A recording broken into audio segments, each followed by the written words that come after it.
Christophe. Bonjour, comment ça va? Vous venez de sortir votre premier polar, premier thriller.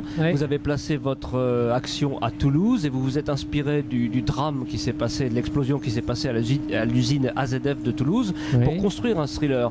En fait, vous êtes un petit peu parti de la théorie du complot. Comment est-ce que vous avez revisité cette histoire? Alors, c'est amusant que vous parlez de la théorie du complot parce que, en fait, c'est exactement le contraire, quoi. C'est-à-dire que non, mais c'est juste mais dans le miroir. C'est-à-dire que je pense que la version officielle qui a été annoncée de cette explosion n'est pas exacte et je le pense, et avec moi la Cour de cassation, puisque après 13 ans de procédure, la Cour de cassation vient d'annuler toute la procédure sur l'enquête AZF au motif de doute sur la probité d'un des juges. Ah oui, donc ce qui n'est pas banal. Ce qui n'est pas banal. Donc mon opinion semble être, et qui n'est pas que la mienne d'ailleurs, qui est l'opinion de beaucoup de gens, enfin de toutes les personnes qui se sont intéressées sérieusement à ce dossier, cette opinion est confirmée, confortée par la décision de la Cour de cassation. Donc en fait, c'est maintenant on n'est plus dans les théories du complot, on est dans les théories de la vérité, puisque le complot c'est fait, voilà. On l'a eu, là il y a 14 ans il y a eu un complot qui nous a essayé de nous faire croire à une version officielle qui était bidon, et donc maintenant il y a des gens qui cherchent à comprendre ce qui a pu se passer. C'est ce que j'ai essayé de faire et je le dis tout de suite, j'ai échoué. Je n'ai pas compris ce qui s'est passé.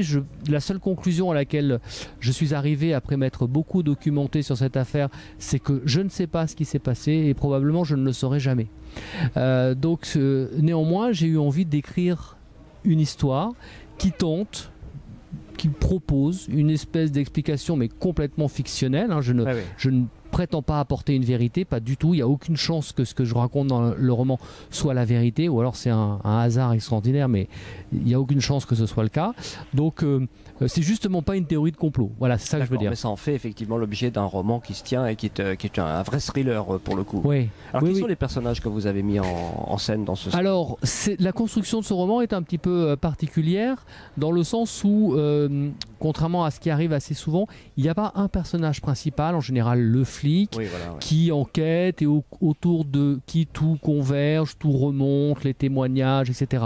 Non, là il y a une galerie de personnages secondaires, assez nombreuses, je sais pas, il y a une douzaine ou une quinzaine de personnages qu'on peut qualifier de personnages secondaires, mais qui deviennent personnages principaux tour à tour, au fur et à mesure que l'histoire progresse, et donc c'est l'addition des points de vue qui forge le regard du lecteur. Seul le lecteur a la vision d'hélicoptère sur les 15 personnages et se fait une idée, parce que chacun des personnages n'a qu'une partie de l'histoire. Ok, voilà. Très bien.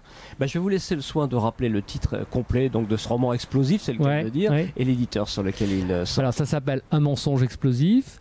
C'est sorti en grand format chez Eliana Lévy et ça vient de sortir en poche chez 10-18. Merci beaucoup, tout est dit. Je vous souhaite un très bon salon. Les gens commencent à arriver. Je vous rends votre liberté. Merci à vous. Merci, à bientôt. Au revoir.